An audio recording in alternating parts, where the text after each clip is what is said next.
Hello guys, आप लोगों को मेरा नमस्कार। यह कहानी है पिता का कर्ज। आइए इस कहानी को विस्तार से सुनते हैं। एक छोटे से गांव में देवराज नाम का एक बूढ़ा व्यक्ति रहता था। देवराज की एक बेटी थी जिसका नाम गीता था। देवराज का बहुत छोटा सा घर था। वह बहुत ही गरीब था। वह जंगल से लकड़ियां काट कर लाता था और उन्हें बेचकर अपने घर का गुजारा करता था। देवराज बहुत ही बूढ़ा हो चुका था और उसके शरीर के अंदर इतनी भी ताकत नहीं बची थी कि वह लकड़ी काट सके। उसकी बेटी गीता बहुत ही सुंदर, सुशील और गुणवान थी। गीता घर में सिलाई बुनाई करके थोड़े बहुत पैसे कमा लिया करती थी, जिससे वह अपने घर के गुजारे के लिए अपने पिता की मदद करती थी। एक दिन देवराज जंगल में लकड़ी काटने जा रहा था। तभी गीता कहती है, पिताजी, मैंने आपसे कितनी बार कहा है, अब आपके शरीर में इतनी ताकत नहीं है कि आप लकड़ी काट सको। अब आपको आराम की ज़रूरत है। पिताजी, आप घर पर आराम क्यों नहीं करते? गीता बेटी, मैं घर पर आराम कैसे कर सकता हूँ? अगर मैं ही आराम करने लगूंगा तो हमारे घर का खर्चा कैसे चलेगा?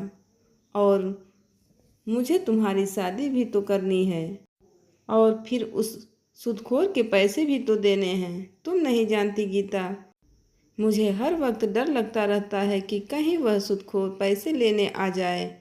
बेटी, वह सूदखोर बहुत ही बेरहम इंसान है। अगर हमने जल्दी से जल्दी उसका पैसा नहीं चुकाया तो वह हमारे साथ कुछ भी कर सकता है। पिताजी, आप ज़्यादा परेशान ना हो, भगवान जरूर कोई रास्ता निकालेंगे। और मैं भी तो सिलाई बुनाई काम करती हूँ। आज से मैं दिन रात मेहनत करूंगी जिससे हम सूदखोर के पैसे दे सकेंगे। बेटी की बातों को सुनकर देवराज की आंखों में आंसू आ जाते हैं। देवराज बिना कुछ कहे जंगल की ओर लकड़ियां काटने के लिए निकल जाता है। गीता अपने पिता की आंखों में आंसू देखकर बहुत परेशान हो जाती है। शाम को जब देवराज घर लौटता है तो गीता उसे खाना देती है और उसके पास बैठकर बोलती है, पिताजी, आप किसी से थोड़े पैसे उधार लेकर उस सूदखोर के पैसे क्यों नहीं दे देते? बेटी, बुरे वक्त में कोई रिश्तेदार या अपने काम नहीं आते। सारे रिश्तेदार मुंह मोड़ लेते हैं और वैसे भी मेरे सारे रिश्तेदार खुद ही गरीब हैं। वह तो अपना गुजारा ही बड़ी मुश्किल से कर पाते हैं। ऐसे में भला मेरी मदद कैसे करेंगे? मेरा कोई दोस्त या रिश्तेदार इतना अमीर नहीं है जो मुसीबत में मेरी मदद कर सके। लेकिन पिताजी, हमें कैसे भी करके उस सूदखोर के पैसे का इंतजाम करना ही होगा। वह कल अपने पैसे लेने आएगा। अगर उसे पैसे नहीं मिलेंगे तो पता नहीं हमारे साथ कैसा सलूक करेगा। देवराज अपनी गरीबी के कारण बहुत ही लाचार था। उसे समझ में नहीं आ रहा था कि वह सूदखोर से अपना पीछा कैसे छुड़ाए। अगले दिन जब देवराज जंगल में लकड़ी काटने गया तो जंगल में उसे एक अनजान व्यक्ति मिलता है। वह व्यक्ति देवराज के हाथ में कुल्हाड़ी देखकर कहता है, तुम्हारे हाथ में कुल्हाड़ी देखकर लगता है कि तुम एक लकड़हारे हो और इस समय जंगल में लकड़ी काटने जा रहे हो। देवराज बोला, हाँ बेटा, मैं एक लकड़हारा हूँ बेटा।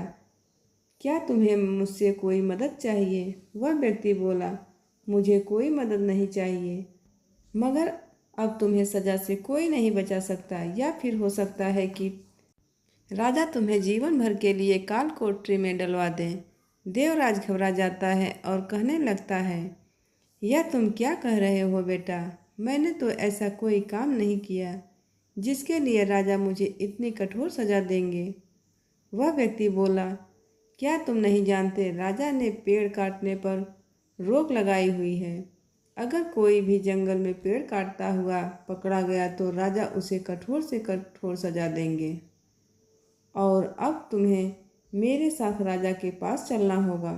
देवराज बोला, बेटा, अगर मैं लकड़ियाँ नहीं काटूं तो मेरे घर का गुजारा कैसे होगा? वह व्यक्ति बोला, अगर तुम चाहते हो कि राजा तुम्हें सजा न दे और तुम्हारे घर का गुजारा चलते रहे तो तुम्हें मुझे पैसे देने होंगे, तभी मैं तुम्हारे बारे में राजा को कुछ भी नहीं बताऊंगा। अनजान व्यक्ति की बातें सुनकर देवराज की आंखों में आंसू आ जाते हैं। देवराज को रोता देख वह व्यक्ति बोला, अब तुम रो क्यों रहे हो? रोने धोने से काम नहीं चलेगा, पैसे से काम चलेगा। सिर्फ पैसे से अगर तुम चाहते हो कि राजा तुम्हें सजा न दे तो तुम्हें पैसे देने ही होंगे। बेटा, पैसे तो मेरे पास नहीं है, अगर तुम चाहो तो मुझे राजा के पास ले जा सकते हो। क्या तुम्हें राजा से डर नहीं लगता, जो थोड़े पैसे के लिए अपनी जान जोखिम में डाल रहे हो? देवराज अपनी सारी बात उस अनजान व्यक्ति से बता देता है। वह आदमी कहता है, देखो, वैसे तो मैं किसी पर दया नहीं करता हूँ, लेकिन तुम बूढ़े हो और तुम्हारी एक बेटी भी है जिसकी तुम्हें शादी भी करनी है। देखो बाबा, मैंने आज तक अपनी ज़िंदगी में कोई भी अच्छा काम नहीं किया है, लेकिन हाँ, आज ज़रूर करूँगा। क्या पता इस नेक काम से भगवान मुझसे खुश हो जाएं और मेरी सारी गलतियों को माफ़ कर दें। तभी वह आदमी सोने के सिक्के से भरी एक थैली निकालकर देवराज को दे देता है। इस थैली में सोने के सिक्के हैं। कुछ सिक्कों को तुम सूदखोर को दे देना और बचे हुए सिक्के से तुम अपनी बेटी की शादी कर लेना। अब तुम यहाँ से जाओ, इससे पहले कि तुम्हें कोई और देख ले। देवराज उस आदमी को बहुत आशीर्वाद देता है और खुशी खुशी अपने घर की ओर निकल जाता है। कड़ी धूप होने के कारण चलते चलते उसे रास्ते में चक्कर आने लगता है, इसलिए वह आराम करने के लिए एक पेड़ की छांव में बैठ जाता है। कुछ ही देर बाद उसकी आंख लग जाती है। तभी वहां एक चोर आता है और देवराज की सोने से भरी थैली को चुरा कर ले जाता है। थोड़ी दूर जाने के बाद जब वह चोर थैली खोलकर देखता है तो खुशी से झूमने लगता है और कहता है, अरे वाह, इतने सारे सोने के सिक्के, आज तो मेरी किस्मत चमक गई। अब मेरी पत्नी और बच्चों को भूखा नहीं सोना पड़ेगा। इन सिक्कों से तो मेरा सालों का गुजारा हो जाएगा। इतना कहकर चोर अपने घर की ओर निकल जाता है। उधर जब देवराज की आंख खुलती है तब वह अपने थैली ढूंढने लगता है, लेकिन उसे सोने के सिक्कों से भरी थैली नहीं मिलती। तब देवराज बहुत ही घबरा जाता है और अपने आप को कोसने लगता है, हे भगवान, यह क्या हो गया? मैं जाने कैसे सो गया। ना ही मैं सोता और ना ही मेरे सोने के सिक्कों से भरी थैली चोरी होती। बरसों बाद एक खुशी मिली थी, लेकिन अब वह छीन गई। अब मेरी बेटी की शादी कैसे होगी और सूदखोर का कर्ज मैं कैसे चुकाऊंगा? हे भगवान, मुझ बूढ़े और लाचार की मदद कर। उधर चोर जब अपने घर पहुंचकर अपनी पत्नी से कहता है, तुम मुझे हमेशा कोसती थी ना कि मैं कुछ काम नहीं करता हूँ। यह देख लो, सोने से भरी थैली, इन सिक्कों से हमारा कम से कम तो 2 साल तक का गुजारा हो ही जाएगा। अब मुझे कोई भी काम ढूंढने की ज़रूरत नहीं है। चोर की पत्नी बोली, आप इतने सारे सिक्के कहाँ से लाए हो? चोर बोला, तुम्हारे यह सवाल करने की आदत कब जाएगी? मैं इतने सारे सोने के सिक्के कहाँ से लाया हूँ, यह तुम्हें जानकर क्या करना है?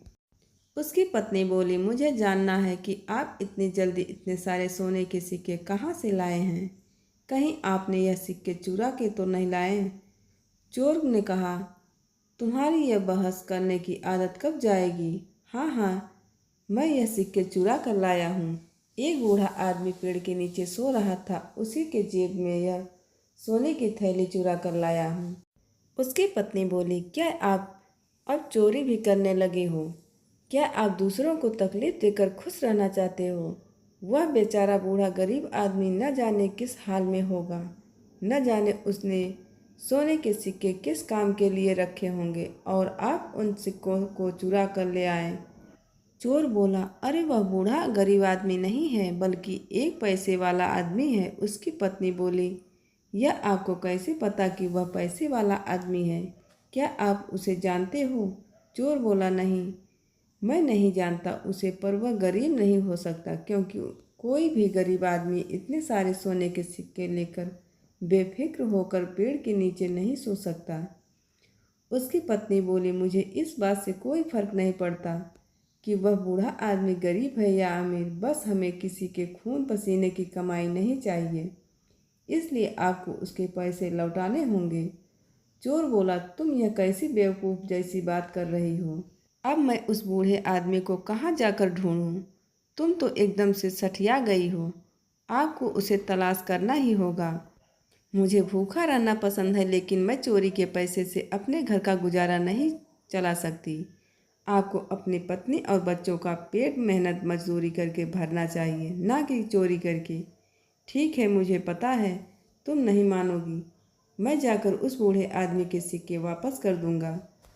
मैं कल सुबह सुबह ही घर से निकल जाऊंगा और उस बूढ़े की तलाश करूंगा। अब खुश होना। तो फिर वह चोर सुबह सुबह ही उस बूढ़े आदमी के सोने के सिक्के वापस करने के लिए घर से निकल जाता है। उधर देवराज दुखी होकर जब अपने घर पहुंचता है, तब उसकी बेटी कहती है, पिताजी मैं कब से आपका इंतजार कर रही थी। आज आपको घर आने में इतनी देर कैसे हो गई। तब देवराज कुछ नहीं बोलता। गीता फिर बोली, पिताजी आप इतनी चुप क्यों हैं, कुछ बोलते क्यों नहीं। तब देवराज सारी बात अपनी बेटी को बताता है। उतने में ही सुदखोर अपने पैसे लेने देवराज के घर आता है। सुदखोर को देखकर देवराज घबरा जाता है। सुदखोर बोला, देवराज तुमने मेरे पैसे देने का वादा किया था, चल अब जल्दी से मेरे पैसे दे। देवराज बोला, मैंने आपके पैसे का इंतजाम कर लिया था, पर किसी ने मेरे सोने के सिक्कों की थैली चुरा ली। सुदखोर बोला, तूने मुझे बेवकूफ़ समझा है क्या। तू मुझसे झूठ बोलेगा और मैं मान लूँगा। अरे तेरे जैसे मुझे 50 मिलते हैं झूठ बोलने वाले। अब जल्दी से मेरे पैसे दे दे, मेरा समय मत बर्बाद कर। देवराज बोला, मैं झूठ नहीं बोल रहा हूँ, मेरा विश्वास करो, किसी ने मेरे सोने के सिक्कों की थैली चुरा ली है। तभी सुदखोर बोला, अच्छा तो तेरे पास वह सोने के सिक्के की थैली कहाँ से आई थी, जरा मुझे भी तो पता चले कि आखिर तू बुढ़ापे में क्या करता है। देवराज चुप रहता है, वह सुदखोर की बातों का कोई जवाब नहीं देता। सुदखोर फिर बोला, अब चुप क्यों है, बताता क्यों नहीं कि तेरे पास वह सोने के सिक्के की थैली कहाँ से आई थी। तुझे बुढ़ापे में झूठ बोलते शर्म नहीं आती। तू ऐसे नहीं मानेगा, तू मेरे साथ राजा के पास चल। सुदखोर देवराज और उसकी बेटी गीता को राजा के पास ले जाने लगता है।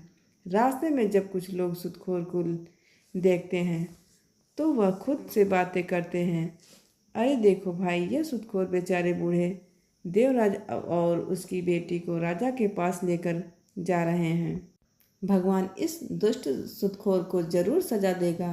अब वही जाने कि राजा इस बेचारे बूढ़े को क्या सजा देंगे।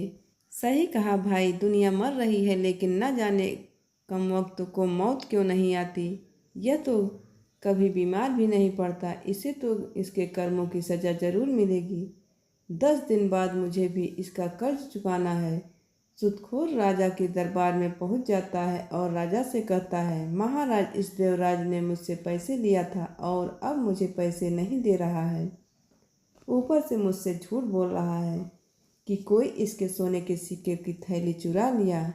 सुदखोर की पूरी बात सुनने के बाद राजा बोला, तो तुम ऐसे आदमी को कर्ज देते ही क्यों हो जो उसे चुका न सके। लेकिन महाराज, यह मेरे सामने आकर रो रहा था, इसलिए मैंने इस पर तरस खाकर इसे पैसे दे दिए, नहीं तो मैं ऐसे लोगों को कर्ज कहाँ देता हूँ जो कर्ज लौटा न सके।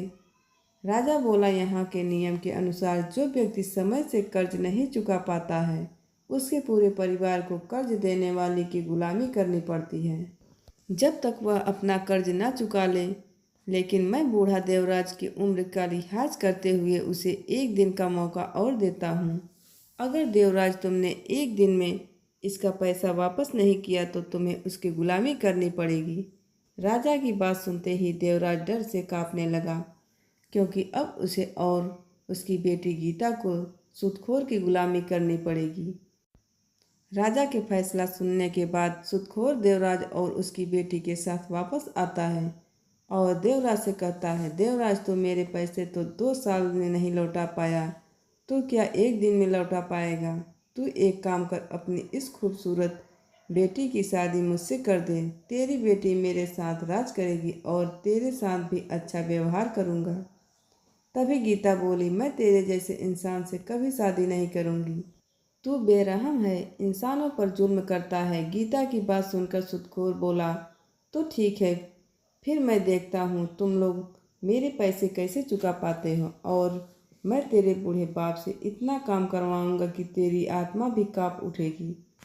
अब मैं चलता हूँ, एक दिन बाद आऊँगा। फिर सुदखोर वहाँ से चला जाता है और गीता देवराज से कहती है, हे पिताजी, हम एक दिन में इस मनहूस का कर्ज कैसे चुकाएंगे? अगर हम एक दिन में उसका कर्ज नहीं चुका पाएंगे तो वह मनहूस हम पर बहुत अत्याचार करेगा। पिताजी, मैं अपने ऊपर अत्याचार होते नहीं देख सकती।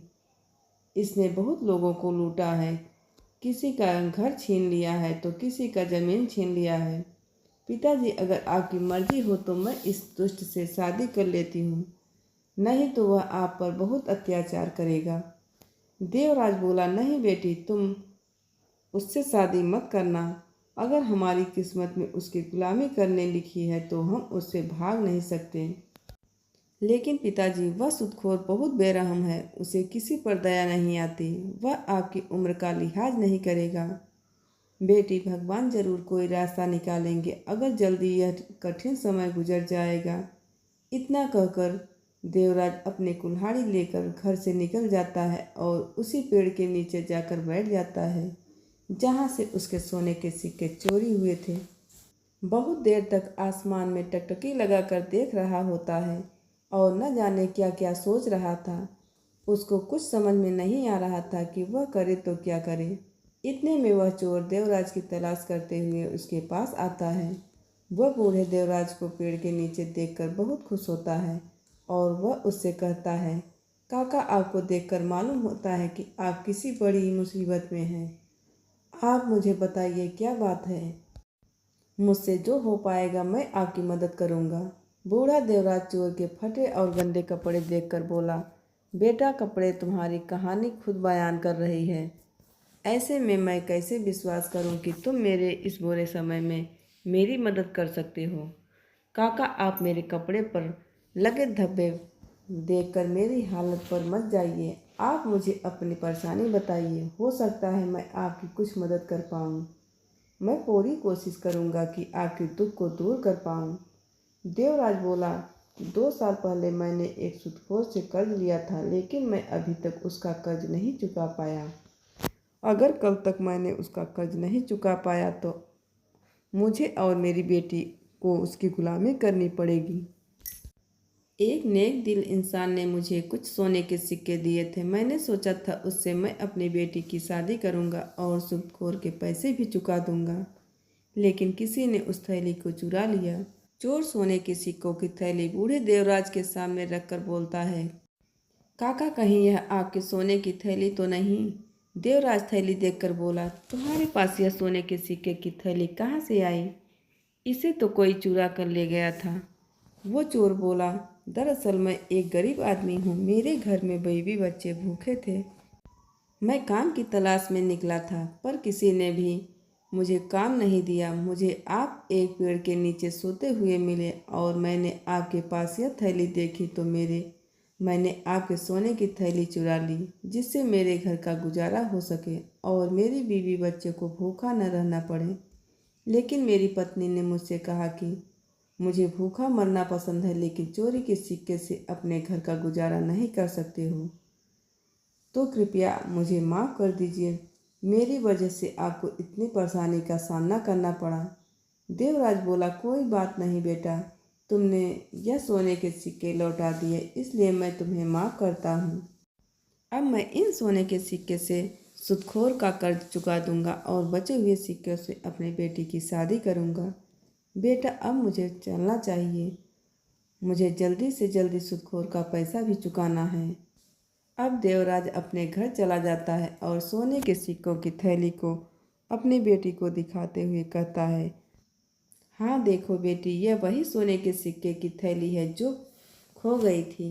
अब हमें सुदखोर की गुलामी नहीं करनी पड़ेगी। गीता बोली, लेकिन पिताजी, आपको यह थैली मिली कहाँ? पर बेटा, इसे जो चोर चुरा कर ले गया था उसने ही वापस किया है। उसकी पत्नी बहुत नेक दिल औरत है। मैंने तुमसे कहा था ना कि भगवान हमारी मदद जरूर करेंगे।